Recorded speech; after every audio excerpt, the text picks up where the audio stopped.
पर मेरे साथ बैठे श्री केवल ढींगरा जी, श्री अमित जी, श्री अमन जी और आप सभी पत्रकार बंधुओं को मेरा नमस्कार। मैं कुछ बोलने से पहले आपको दो तस्वीरें दिखाकर अपनी बात शुरू करूंगी। एक ये तस्वीर है, किसान आंदोलन के दौरान की तस्वीर है। किसान अपने हक की मांग कर रहे थे और उन पर लाठियां बरसवाने का काम इसी हरियाणा की सरकार ने किया था। डबल इंजन की सरकार ने किया था, नरेंद्र मोदी ने किया था। और दूसरी एक ये तस्वीर है, एरियल व्यू है। किसान अपना हक मांगने के लिए दिल्ली आना चाहते थे और जब दिल्ली किसान जाना चाहते थे, जो राष्ट्र की राजधानी है, वहां कोई भी जा सकता है, उनके रास्ते खुदवाकर, उन पे कीले गड़वाकर, उन पे सीमेंट की चट्टानें लगा दी गई और किसानों के ऊपर आंसू गैस के गोले ही नहीं, लाठियां भी बरसाई गई। तो हरियाणा जब 10 साल बाद चुनाव आकर हिसाब मांग रहा है, तो हिसाब इन सब चीजों का होगा। लेकिन ये तस्वीर मैंने आपको इसलिए दिखाई क्योंकि जो किसान आंदोलन हुआ उसमें पंजाब के किसान, हरियाणा के किसान, देश के सभी किसान अपना हक मांग रहे थे और वो कह रहे थे कि ये 3 काले कानून गलत हैं, इनको वापस लिया जाए। वो अपने हक की लड़ाई लड़ रहे थे। 750 किसानों की शहादत हो गई। किसानों पर लाठियां बरसवाई गई, आंसू गैस छोड़ी गई, उनके रास्तों में कीले गड़वाई गई, चट्टानें लगवाई गई। हरियाणा के तमाम किसानों पर फर्जी मुकदमे और एनआईए के केसेस तक चलवाए गए। इन्हीं किसानों को बीजेपी के नेताओं ने आतंकी, मवाली, गुंडा, खालिस्तानी, ना जाने क्या क्या कहा। और उसके बाद क्योंकि यूपी का चुनाव था, पता चल गया था कि सारे किसान, सारे अन्नदाता खिलाफ हो चुके हैं, तो नरेंद्र मोदी को अपनी नाक रगड़ के काले किसान कानून वापस लेने पड़े। लेकिन कल भाजपा की सांसद कंगना रनौत जी का कहना है कि ये तीनों कानून वापस आने चाहिए। तो फैसला तो हरियाणा करेगा कि क्या ये कानून वापस आएंगे या नहीं आएंगे। क्या आप ऐसी सरकार बनाएंगे जो आप पर लाठियां बरसाएगी, आपको गालियां देगी, आपको आतंकी मवाली कहेगी, या आप ऐसी सरकार बनाएंगे जो आपको लीगल एमएसपी की गारंटी देगी। भाजपा की सांसद का व्यक्तिगत विचार तो कुछ होता नहीं है। मैं आपको यहां पर अगर एड्रेस कर रही हूं, मैं आपके सामने प्रेस वार्ता कर रही हूं, तो मेरा व्यक्तिगत विचार तो कुछ है नहीं। मैं जो कह रही हूं, मैं कांग्रेस की अधिकृत प्रवक्ता हूं। आलोक भाई जो कहेंगे कांग्रेस के प्रवक्ता हैं, इसलिए कहेंगे हम लोग ये बातें। एक एमपी का व्यक्तिगत विचार क्या होता है? और अभी तक भारतीय जनता पार्टी का कोई भी अधिकृत बयान नहीं आया है। आज मोदी जी आ रहे हैं सोनीपत, मोदी जी बोले मंच से कि हम काले किसान कानून वापस नहीं लाएंगे। नड्डा जी निकाले चिट्ठी, नड्डा जी बुलाए एजेंसी को और बोले कि नहीं, हम काले किसान कानून वापस नहीं लाएंगे। जब हम बीजेपी की चुप्पी देख रहे हैं, जब हम ये देख रहे हैं कि इसका अधिकृत तौर पर इसको गलत भी नहीं कहा जा रहा है, तो हम क्यों ना माने कि ये पार्टी का स्टैंड है। और कंगना जी तो महज मुखौटा है। भारतीय जनता पार्टी टेस्ट करना चाह रही है कि क्या फिर से वो काले किसान कानून वापस ला सकती है, किसान विरोधी कानून। और ये फैसला हरियाणा को करना है, ये असल बात है। और इस फैसले का जवाब या तो नरेंद्र मोदी आज सोनीपत में दे या नड्डा जी दे, जो भी है, ये फैसला हरियाणा करके रहेगा। क्योंकि बड़े बड़े मुद्दों पर चुनाव ये हो रहा है। ये चुनाव तय करेगा कि 10 साल से किसानों की दुर्दशा का, पहलवानों की दुर्दशा का, जवानों की दुर्दशा का आखिर जिम्मेदार कौन है। और मैं सिलसिलेवार तरीके से आपके सामने बात कर लेती हूं। किसानों से बात शुरू हुई है तो किसानों की ही बात कर ली जाती है। 10 साल में किसानों की दुर्दशा किसी से छुपी नहीं है। 10 सालों में खेती की कीमत बढ़ के चौगुनी हो चुकी है।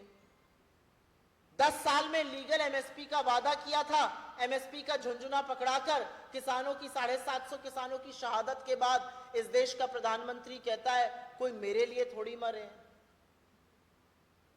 ये किसानों की दुर्दशा है। जवानों की हम क्या बात करें?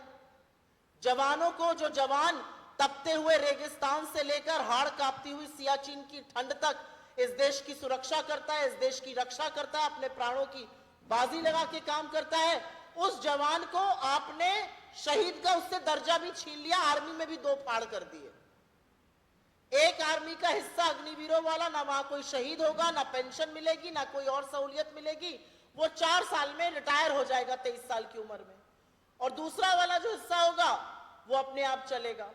तो हरियाणा का जो किसान का बेटा रिटायर होकर 23 साल में आएगा, वो क्या करेगा? भारतीय जनता पार्टी कहती है हम उसको पक्की नौकरी देंगे। अरे सेना में ही दे दीजिए ना पक्की नौकरी। तो जवानों के साथ आपने ये किया। हरियाणा के युवाओं का आपने ये हाल किया कि अगर इजराइल के युद्ध क्षेत्र में जाने के लिए लाइन लगती है तो सबसे ज्यादा लंबी लाइन हरियाणा के हमारे बच्चे लगाकर खड़े हैं। हरियाणा के हमारे लड़के डंकी करने को मजबूर हैं। राहुल गांधी उनमें से किसी से मिले थे, काफी लोगों से अमेरिका में, और फिर उनके परिवारों से करनाल में मिले। कितना दुखद है कि यहां पर रोजगार नहीं है, इसलिए लड़कों को यह करना पड़ रहा है। हरियाणा का यह हाल कर दिया कि 5000 सफाई कर्मचारियों की नौकरियां निकलती हैं और उसमें 46,000 आवेदन देने वाले पोस्ट ग्रेजुएट और ग्रेजुएट हैं। एक तो पास में पढ़ाने वाला टीचर भी दे रहा है आवेदन, वो कह रहा है 10-12 हजार यहां मिलते हैं, 15,000 वहां मिलते हैं। कच्ची सफाई कर्मचारी की नौकरी के लिए वो आवेदन देने को तैयार है। हरियाणा को आप इस कगार पर ले आए कि 2 लाख से ज्यादा सरकारी पद खाली पड़े। हरियाणा को इस कगार पर ले आए हैं कि 35% करीब बेरोजगारी में हरियाणा देश में नंबर 1 है। कांग्रेस की सरकार से अभी तक बेरोजगारी की दर 3 तिगुनी हो चुकी है। तो किसका भला कर रहे हैं आप? और फिर पहलवानों की बात करते हैं।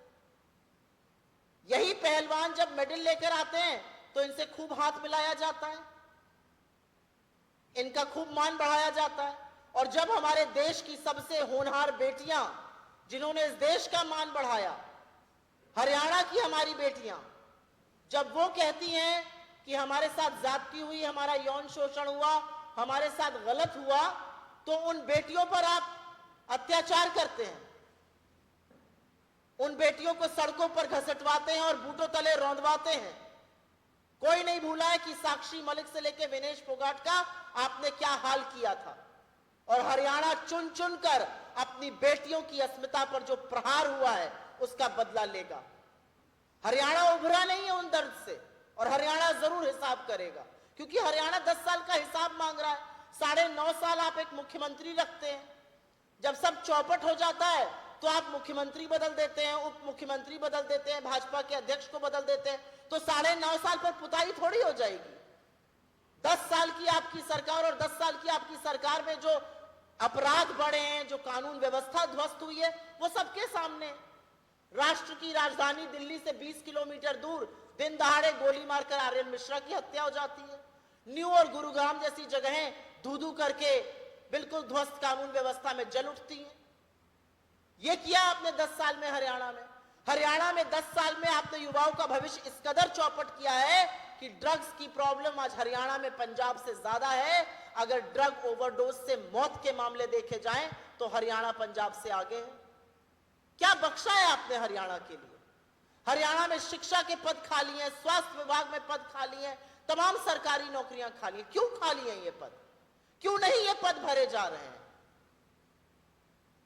और अगर बात कर लीजिए भ्रष्टाचार की, जो अपरंपार है, उसका तो कोई हिसाब ही नहीं है। चाहे वो डाडम का खनन घोटाला हो, चाहे वो यमुना खनन घोटाला हो, चाहे शराब घोटाला हो, चाहे मेट्रो रूट के बदलाव में करके घोटाला हो, चाहे अमृत योजना व सफाई घोटाला हो, फरीदाबाद निगम घोटाला हो, रजिस्ट्री घोटाला हो, धान खरीद घोटाला हो, भर्ती घोटाला हो, जिस फसल बीमा की बात करते हैं उसका घोटाला हो, बिजली मीटर घोटाला हो, मतलब घोटालों से पूरा हरियाणा आतंकित है। तो ये पूछा क्यों ना जाए कि हरियाणा का क्या होगा? हरियाणा बेरोजगारी झेल रहा है, हरियाणा महंगाई झेल रहा है। आसपास के सब राज्यों में सबसे ज्यादा वैट डीजल पर हरियाणा में है। सबसे ज्यादा डीजल बढ़ाने का काम हरियाणा ने किया। तो 10 साल में आपने लोगों के लिए क्या किया? मोदी जी तो पिछली बार आके बोलते थे मेरा दूसरा घर है, मैं खट्टर जी के साथ स्कूटर पे बैठ के प्रचार करता था, उन खट्टर जी को ही पैदल कर दिया आपने हरियाणा में, क्योंकि आपको पता चल गया कि खट्टर जी ने हरियाणा चौपट कर दिया है। लेकिन खट्टर जी को बदलने का प्रायश्चित तो अब जनता आपको करवा कर रहेगी, ये हम सबका मानना है। और अगर कांग्रेस के शासनकाल से ये लोग कंपेयर करने पर भी आ जाएं तो कहीं पर भी नहीं है। मैंने अभी आपसे कहा बेरोजगारी 3 गुना बढ़ी है, हमने कितने ही सरकारी स्कूल खोले, इन्होंने 5000 स्कूल बंद कर दिए। हमने युवाओं को सेना में भर्ती करने का हौसला दिया, आपने वहां पर से उनको 23 साल की उम्र में रिटायर घोषित कर दिया। जिन किसानों को इस देश का गौरव माना जाता है, उन्हीं किसानों के बेटों से उनकी लाठियों से पिटवाने का आपने कुकर्म किया। तो मेरा अपना मानना है कि हरियाणा बहुत सारी चीजों का हिसाब करेगा, और हिसाब की लाइन में जब हरियाणा सवाल पूछेगा तो जरूर बीजेपी की जमानत जब्त होने वाली है। लेकिन क्योंकि उनकी बात करी हमने, हम जरूर आपके माध्यम से जनता को और लोगों को बताना चाहते हैं कि कांग्रेस का क्या संकल्प है और हम क्या गारंटी लेकर आए हैं। और हमारी गारंटी होती है, हमारे जुमले नहीं होते हैं। हम किसी की तरह 2 करोड़ रोजगार सालाना, 15 लाख आपके बैंक अकाउंट में चांद तारे तोड़ के ले आऊंगा, हम ऐसी कोई बात नहीं करते हैं। हम हर वो बात करते हैं जो हम पूरी कर सकते हैं। हमारी सरकारें चाहे तेलंगाना में हो, चाहे कर्नाटका में हो, चाहे हिमाचल में हो, चाहे जब हमारी सरकारें राजस्थान और छत्तीसगढ़ में थी, जो जो हमने कहा वो हमने पूरा किया।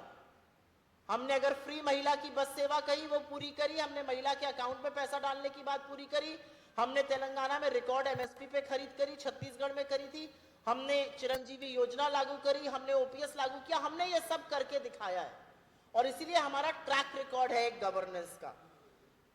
महिलाओं की बात करनी इसलिए जरूरी क्योंकि ये देश की आधी आबादी है, और महिला मुखिया के खाते में 2000 रुपए जब जाएगा तो उससे ना सिर्फ वो सुरक्षित होगी बल्कि सशक्त भी होगी। 500 रुपए में गैस सिलेंडर की बात हमने राजस्थान में करके दिखाई है और हम हरियाणा में भी करेंगे। बात तो मोदी जी भी कर रहे हैं, लेकिन यही वादा राजस्थान में भी हुआ था। राजस्थान में भी कह के गए थे कि आपको 500 में सिलेंडर मिलेगा, आज तक मिला नहीं है। हम 6000 रुपए की वृद्ध पेंशन, बुढ़ापा पेंशन, 6000 रुपए की दिव्यांग पेंशन और 6000 रुपए की विधवा पेंशन की बात कर रहे हैं।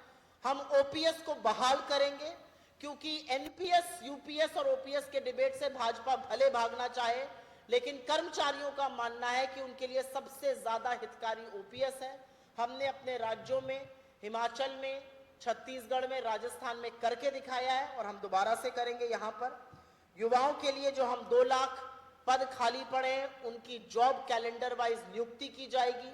हरियाणा को नशा मुक्त बनाने के लिए मुहिम चलाई जाएगी। 300 यूनिट बिजली की फ्री इसलिए दी जाएगी क्योंकि जो लोग बेरोजगारी और महंगाई का दोहरा दंश झेल रहे हैं, दोहरा दर्द झेल रहे हैं, उनको थोड़ी सी मदद मिल सके। ये वाली दोनों स्कीमें हम कर्नाटका में और तेलंगाना में चलाते हैं। 25 लाख तक की एक चिरंजीवी योजना हम राजस्थान में चलाते थे, बहुत सफल योजना थी। इस योजना की शुरुआत हमने की थी, आज भी ये योजना चल रही है क्योंकि इससे आम आदमी को फायदा मिल रहा है। हम 25 लाख की हेल्थ सुरक्षा योजना हरियाणा में चलाना चाहते हैं। गरीबों को उनके सिर पर छत मिले, 100 गज का प्लॉट 3.5 लाख की लागत पे 2 कमरों का मकान बन के मिलेगा। एमएसपी की कानूनी गारंटी, ये किसानों के लिए बहुत बड़ा वादा है, ये हमने 24 में भी किया था और हमने देखा कि लोग हमारे साथ उठ खड़े हुए। एमएसपी की कानूनी गारंटी मिलना जरूरी है। इस देश के 750 किसानों की जिस मुद्दे पर शहादत हो जाए, उस मुद्दे से मुंह नहीं मोड़ सकती है बीजेपी, और हम एमएसपी की कानूनी गारंटी देंगे और तत्काल फसल का मुआवजा की बात है।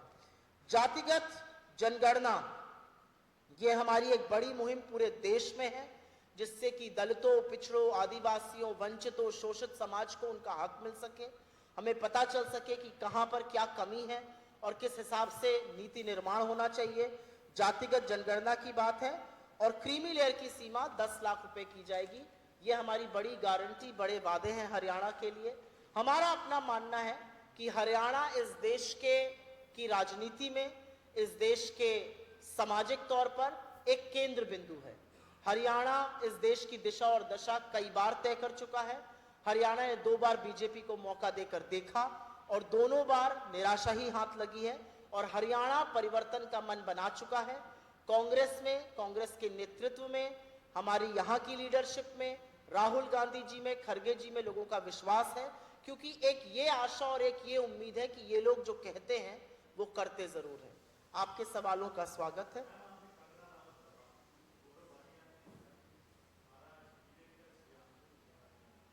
मुझे तो नहीं पता था कि वो पार्टी के अध्यक्ष बन गए जिन सज्जन का आपने नाम लिया है। कोई गौरव भाटिया की आप बात कर रहे हैं। पार्टी के अध्यक्ष जेपी नड्डा जी हैं, पार्टी के प्रधानमंत्री नरेंद्र मोदी जी हैं, बड़े नेता उनके अमित शाह जी हैं। वो लोग आए और बात करें, क्योंकि बीजेपी का जो ट्रैक रिकॉर्ड है ना किसानों को लेकर, वो बहुत खराब रहा है।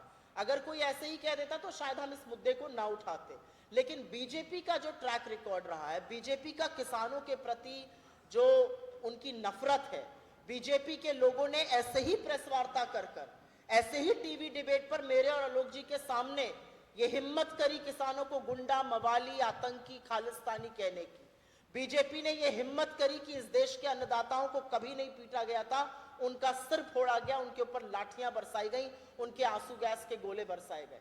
असलियत यह है कि दिल्ली किसी की बपौती नहीं है, लेकिन हमारे किसानों को बीजेपी ने दिल्ली में नहीं एंटर करने दिया गया और सीमेंट की चट्टानें लगा दी। तो बीजेपी पे किसी को विश्वास नहीं है। 1.25 साल तक इस देश के किसान जाड़ा, गर्मी, बरसात, ओला, आंधी सब कुछ झेलकर दिल्ली के बॉर्डर पर बैठे रहे। 750 से ज्यादा किसानों की शहादत हुई, तब बीजेपी ने कुछ नहीं कहा। राजनीतिक नफा नुकसान देख के इनको हार कर कानून वापस लेने पड़े। ये लोकतंत्र की, विपक्ष की, इस देश के किसानों की जीत थी। और उन कानूनों को वापस लाने की बात आपकी सांसद कह रही है। जिन व्यक्ति का आप नाम ले रहे हैं वो तो सांसद भी नहीं है, वो किस हक से बोल रहे हैं? अधिकृत तौर से बीजेपी अपने लेटर हेड पर बोले, ये बात है। क्योंकि जिस व्यक्ति की मैं बात कर रही हूं वो तो किसानों को हत्यारा और बलात्कारी भी बुला चुकी हैं। अभी 10 दिन पहले उनको उनकी पार्टी ने बुला के डांटा और फिर वो हिम्मत दिखा रही है ये कहने की। आपको ये संयोग लगता है या प्रयोग लगता है? और मेरा अपना मानना है कि खट्टर साहब या यहाँ की सरकार कभी हरियाणा की सगी नहीं थी। वो किसानों का मुखौटा बता रहे हैं। मतलब जो अन्नदाता धरती का कलेजा फाड़कर इतना हौसला रखता है कि बार बार फसल उगाता है, फसल अगर चौपट भी हो जाती है फिर से जाता है, जोतता है, बोता है, फसल उगाता है, हम सबका पेट पालता है, उसको आप मुखौटा कहिएगा? शर्म आनी चाहिए इन लोगों को।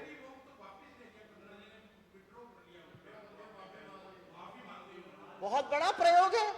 आप मुझे यहां अपशब्द कह दीजिए, नेशनल टीवी पर चल जाए और फिर आप माफी मांग लीजिएगा।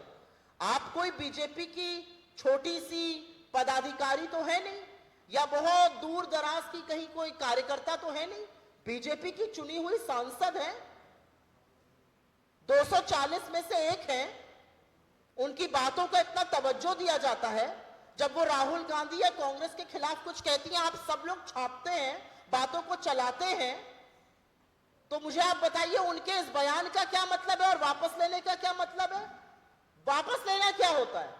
यह कहना कि तीनों किसान कानून आने चाहिए इस देश के किसानों को उद्वेलित कर रहा है, आक्रोशित कर रहा है। और अगर कंगना जी ने यह कहा है तो इस पर नरेंद्र मोदी को स्पष्टीकरण देना पड़ेगा। नरेंद्र मोदी जो घूम घूम कर चुनावी सभाओं में अनर्गल झूठ बोलते हैं, एक सच बोले आज कि क्या आप साजिश रच रहे हैं इन किसान कानूनों को वापस लाने की? जेपी नड्डा बुला बुलाकर इंटरव्यू देते हैं। बुलाए आप में से 4 लोगों को और दे इंटरव्यू एक टीवी पर और कहें कि नहीं इन्होंने गलत कहा है, मैं इनके साथ नहीं खड़ा हूं। वो हत्यारा बलात्कारी कहती हैं तो उनको दरवाजे के पीछे बंद में आप कह देते मत ये कहो, वो आके कह देती है मैंने गलत कह दिया। और अब वो कह रही है कि मेरा बयान मैं वापस, उन्होंने ये बिल्कुल नहीं कहा ये मेरा, उन्होंने कहा ये मेरी निजी राय है। तो ऐसे लोग जिनकी निजी राय ये है कि किसान हत्यारा है, किसान बलात्कारी है, जिनकी निजी राय है कि आप कानून वापस ले आइए, वो कानून जिससे 750 किसानों की शहादत हुई, वो आपकी पार्टी में क्या कर रहा है? निकाल बाहर करिए ऐसे आदमी को। अगर मेरी अपनी पार्टी से इतर कोई राय है तो मैं पार्टी में क्यों हूं? मैं ये मांग करती हूं, मेरी कोई मांग नहीं है। मेरी इस मंच से सिर्फ एक मांग है। आपकी सांसद ने एक बयान दिया है जो किसान विरोधी है, जिसको लेकर इस देश में 1.5-2 साल आक्रोश रहा, जिसको लेकर हरियाणा और पंजाब के और देश के सारे किसान परेशान हुए, जिसको लेकर हरियाणा के किसानों ने शहादत दी।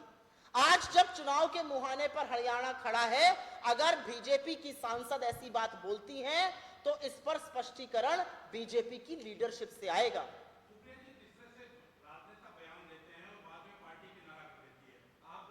बाद में क्या होता है?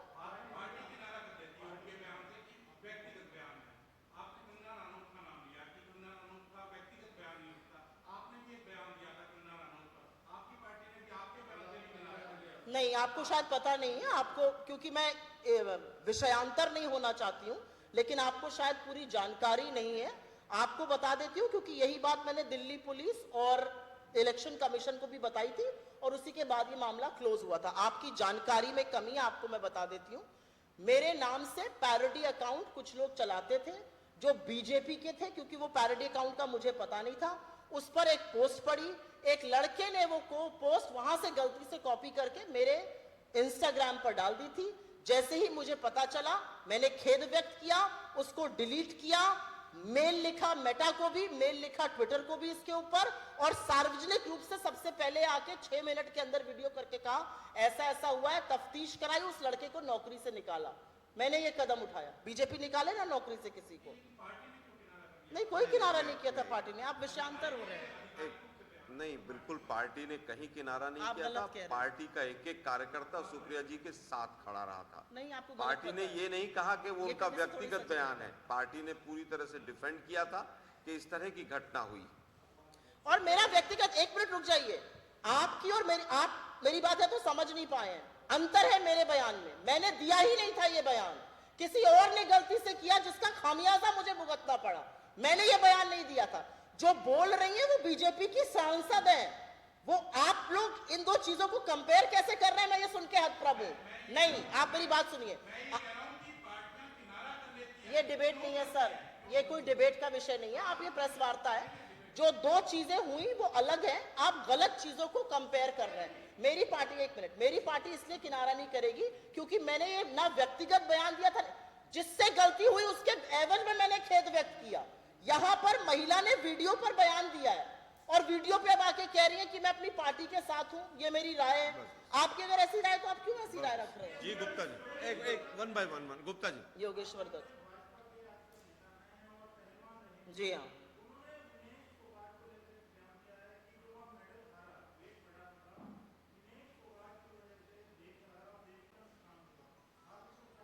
मैं खेद व्यक्त करती हूं, इसलिए खेद व्यक्त करती हूं क्योंकि एक खिलाड़ी होने के नाते दलगत राजनीति से पहले खेल का एक नाता होता है।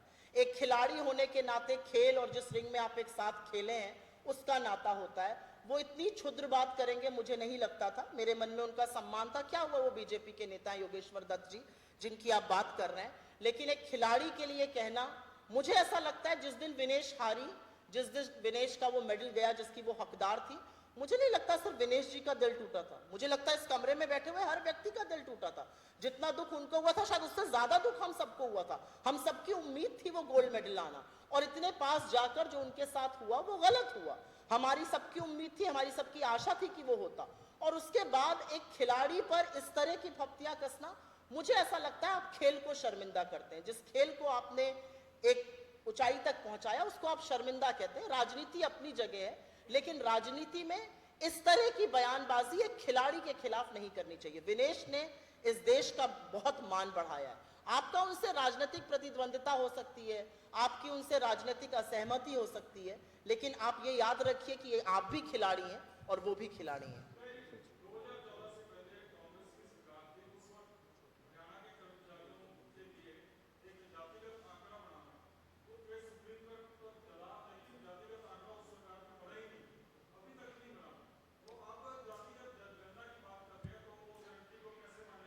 मैं आपको थोड़ा सा स्पष्टीकरण दे देती हूं क्योंकि कई जगह लोग ये सवाल पूछते हैं। स्टेट जो जातिगत सर्वे कराती है और जो जातिगत जनगणना की हम बात कर रहे हैं वो दो अलग चीजें हैं। स्टेट का कास्ट या कास्ट सर्वे होता है, हम जातिगत जनगणना की बात कर रहे हैं।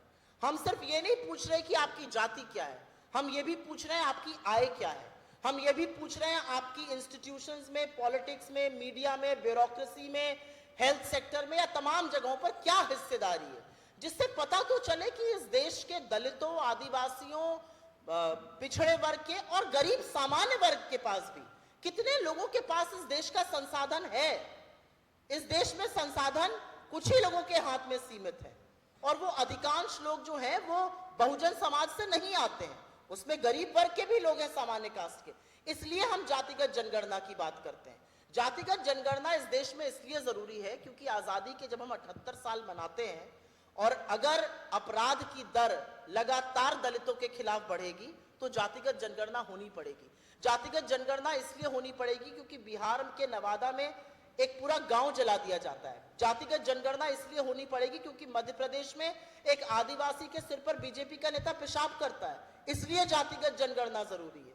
जातिगत जनगणना एक वो चीज है जो 2024 के भारत में होनी पड़ेगी क्योंकि एक बहुत बड़ा समाज आरक्षण के बावजूद पीछे रह गया है। उनको आगे लाने के लिए, उनकी हिस्सेदारी और भागीदारी सुनिश्चित करने के लिए ही जातिगत जनगणना होगी।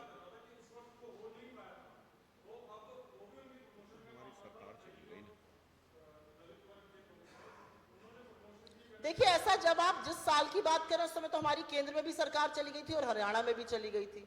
हम आएंगे, हम जरूर ये चीजें करेंगे। हम जातिगत जनगणना के लिए पूरी तरह से प्रतिबद्ध हैं और मैं आपको ये भी लिखकर दे सकती हूँ कि नरेंद्र मोदी के जाने से पहले उन्हीं से जातिगत जनगणना भी कराएंगे।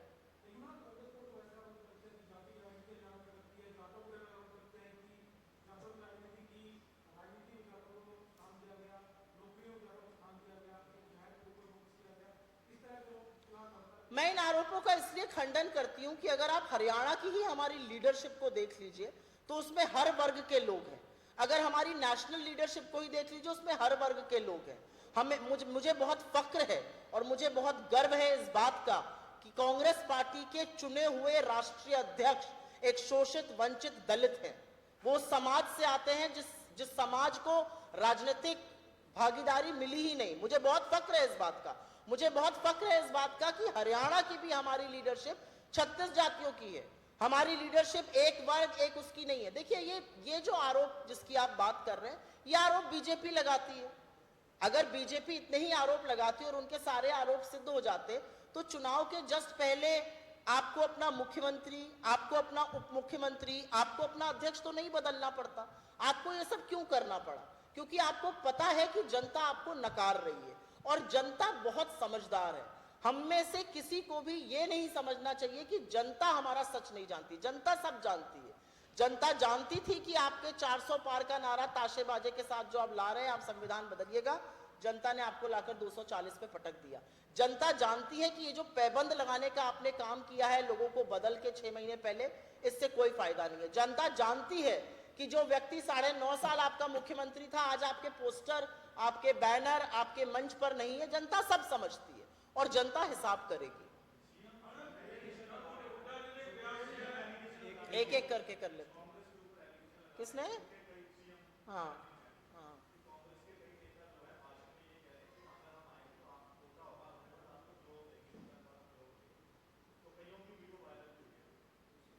सैनी जी की एक समस्या है। सैनी जी सम्मानित हैं, यहाँ के मुख्यमंत्री हैं, लेकिन मुझे उनके लिए थोड़ा दुख भी होता है। जिस मुख्यमंत्री को 48 घंटे पहले तक पता ही नहीं है वो कहाँ लड़ेंगे, फिर उनको अपना ही क्षेत्र छोड़ के भागना पड़े, तो वही टिकट, वही सबसे बड़ा एग्जिट पोल है बीजेपी में हरियाणा का कि उनको अपना क्षेत्र छोड़ के क्यों भागना पड़ा। लेकिन आप जिस चीज का जिक्र कर रहे हैं, हम तो बिल्कुल कहते हैं हम लोगों को नौकरी देंगे। अब उसको ट्विस्ट करके, उसको तोड़ मरोड़ के आप जितने भी बयान लगाना चाहिए। 2 लाख सरकारी पद खाली पड़े थे, आप भी तो 6 महीने मुख्यमंत्री थे, भर देते ना सारे सरकारी पद, क्यों नहीं भरे आपने? आप तो हरियाणा को इस कगार पर ले आए कि लोग इजराइल में जाकर शहीद होने को तैयार है क्योंकि उनके पास नौकरी नहीं है। आप हरियाणा को इस कगार पर ले आए हैं कि अग्निवीरों से आधा हरियाणा जो है वो रिटायर होकर 23 साल की उम्र में आ जाएगा। क्यों नहीं उन्होंने अपने शीर्ष नेतृत्व से कहा कि अग्निवीर को बदलिए? हम ये सारे काम करेंगे।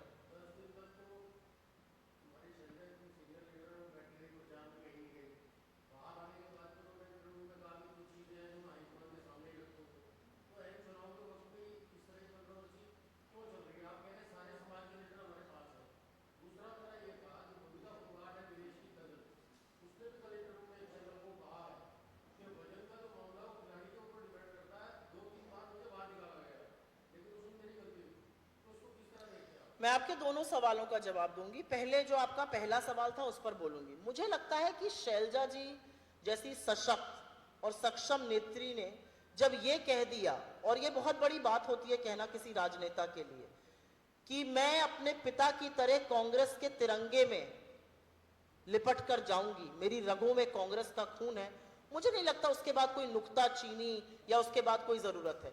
जहां तक राजनीतिक महत्वाकांक्षा की बात है, इसमें क्या गलती है? हर व्यक्ति की महत्वाकांक्षा होती है, उनकी भी है। आप भी तो इतने सीनियर पत्रकार हैं, आपके जो जूनियर होंगे उनकी आपकी जगह आने की महत्वाकांक्षा होगी। हमारे जो जूनियर प्रवक्ता हैं वो हमारी तरह बनना चाहते हैं, हम कहीं और आगे जाना चाहते हैं। इसमें कोई बड़ी बात नहीं है, मुझे नहीं लगता इसमें कुछ गलत है, क्योंकि उन्होंने एक महत्वाकांक्षा जाहिर करी। ठीक है, राजनीति महत्वाकांक्षाओं का दूसरा नाम है।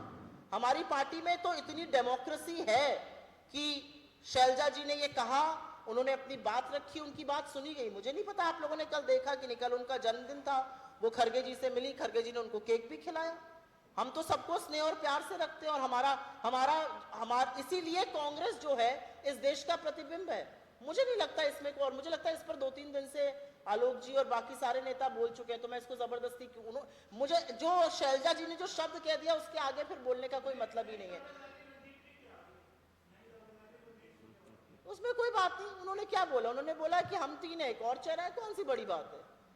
जब तक विधानमंडल दल बैठ के चुन ना ले तब तक तमाम चेहरे रहते हैं, कहीं का भी एमएलए हो सकते हैं, इसमें कोई बड़ी। देखिए, कांग्रेस की एक खासियत है, कांग्रेस के पास लेबोरेटरी ऑफ लीडरशिप है। हम कठपुतलियों की तरह चलते नहीं है। गुजरात में 3 बार कठपुतलियों की तरह बदल दिया, उत्तराखंड में कर दिया, यहां पर कठपुतली की तरह। मतलब बेचारे मुख्यमंत्री को आपने पैदल कर दिया, उनको पता ही नहीं है वो कहां जा रहे हैं। ये कौन सी सरकार आप चला रहे थे भाई? यहां पर हरियाणा के लोगों ने एक व्यक्ति को वोट दिया, वो मुख्यमंत्री बने, और उसके बाद आप उनको बदल देते हैं क्योंकि आपको पता था उनके नाम पर आप हारेंगे, उनके कुकर्मों से आप हारेंगे। हमारी पार्टी ऐसी नहीं, हमारे में सबको कहने की जगह है, सबको कहने की स्वतंत्रता है, जो एक लोकतांत्रिक ढांचे में होनी चाहिए। अब अगर फॉर्मूला बना रही होगी तो मुझसे तो साझा नहीं किया, अगर साझा किया होता तो मैं आपसे जरूर साझा करती। हमारी हाईकमान के पास एक फॉर्मूला है कि कांग्रेस पार्टी हर वर्ग की, हर समुदाय की, हर जाति की पार्टी है। कांग्रेस पार्टी हरियाणा की प्रगति की पार्टी है। कांग्रेस पार्टी जब सत्ता में थी तो हरियाणा में रिकॉर्ड निवेश आया, रिकॉर्ड नौकरियां बनी, रिकॉर्ड खेल में हमारी उपलब्धियां हुई, रिकॉर्ड लोग यहां से पक्की सरकारी नौकरियों में और पक्की सेना की नौकरियों में गए। गुड़गांव और तमाम मानेसर तक जगह जो थी वो इंडस्ट्रियल कॉरिडोर्स बने। ये कांग्रेस की उपलब्धि है। बीजेपी अपनी एक ऐसी उपलब्धि गिनाए ना, दिल्ली से 20 किलोमीटर दूर दिन दहाड़े गोली मारकर कार को चेस करके हत्या हो रही है, ये बीजेपी की उपलब्धि है। और आपने जहां तक बबीता फोगाट जी की बात करी, देखिए वो अगर एक खिलाड़ी होकर ये बोलती तो मैं इस बात का जवाब देती, लेकिन वो बीजेपी की नेता है, और वो बीजेपी की नेता होने के नाते जो बोल रही हैं, मुझे नहीं लगता उस पर मुझे बोलना चाहिए। मैंने उसी इंटरव्यू में उनका मणिपुर पर भी बयान सुना था, मुझे तो लगा कि शायद वो मणिपुर की त्रासदी का, मणिपुर में जो औरतों के साथ हुआ उसका जिक्र करेंगी, लेकिन वो मणिपुर के किसी मार्केट से ही बहुत प्रभावित होकर आई हैं। बिल्कुल है। मुझे ऐसा लगता है विनेश फोगाट ने अपना साइड ऑफ द स्टोरी दिया है पूरा। मुझे लगता है विनेश फोगाट का ये कहना कि पीटी उषा वहां पर सिर्फ फोटो खिंचवाने आई थी, और अगर ऐसा नहीं था तो इंडियन ओलंपिक एसोसिएशन को खंडन जारी करना चाहिए था। क्यों नहीं खंडन जारी हुआ? खिलाड़ी अगर है और खिलाड़ी अगर ये कह रहा है और आपको लगता है गलत तो कर दीजिए। खेल पर जितनी क्षुद्र राजनीति, और मुझे ऐसा लगता है हरियाणा में बैठकर मैं एक बात जरूर कहूंगी, खिलाड़ियों की बात हो रही है ना, तो खिलाड़ियों ने जब मान बढ़ाया तो आपने घर बढ़ा के उनको चाय पिलाई और ये कहा विनेश मेरे घर की बेटी है।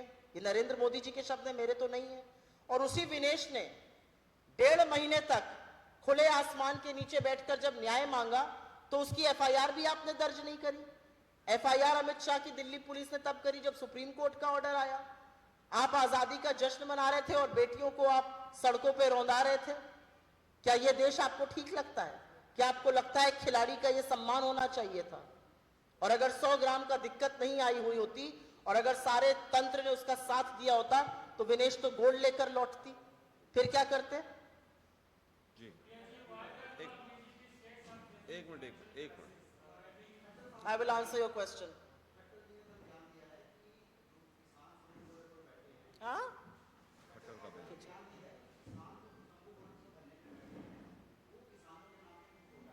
तो मैंने इस बात का जवाब दे दिया है कि यही असली सोच है बीजेपी की। इस देश के अन्नदाताओं के लिए यही बीजेपी के मन में आदर है।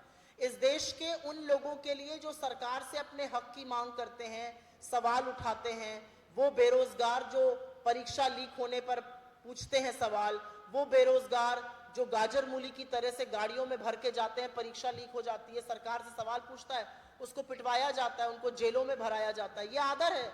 जो भी सवाल पूछेगा, जो भी हक की बात करेगा, बीजेपी ऐसी ही बातें कहेगी। मनोहर लाल खट्टर जी ये सब कह रहे हैं, इसका जवाब सोनीपत में मोदी जी को देना चाहिए आज आकर। जी, not a single non-BJP state is facing financial crisis. If anything, Narendra Modi has landed this country into a financial crisis. India's debt was 55 lakh crore rupees in 2014 when he became the Prime Minister of this country. It is at over 200 lakh crore rupees. So when you talk about a financial crisis, let's talk about a financial crisis. Financial crisis is debt. India's debt is over 200 lakh crore rupees. जो बाकी सारे प्रधानमंत्रियों ने मिलकर नहीं किया, इन्होंने अकेले कर दिखाया। India's rupee, Mr. Modi inherited the rupee at 58 to a dollar. It is today at 84 to a dollar. India's unemployment crisis is palpable. The reality that we are one of the youngest countries as far as the young population is concerned, it is palpable. Mr. Modi says nothing about it. The economic crisis is so huge that various parts of the country have reported suicide because of the economic crisis. So I think these are packaged statements that come from people of the BJP, from some sections of motivated, if I may say, experts, economic experts. There is no state in the country that is seeing an economic crisis. Economic management is not economic crisis. You have left the coffers so bad that some of them need to be fixed, and which is what some of our governments are doing. धन्यवाद बहुत बहुत।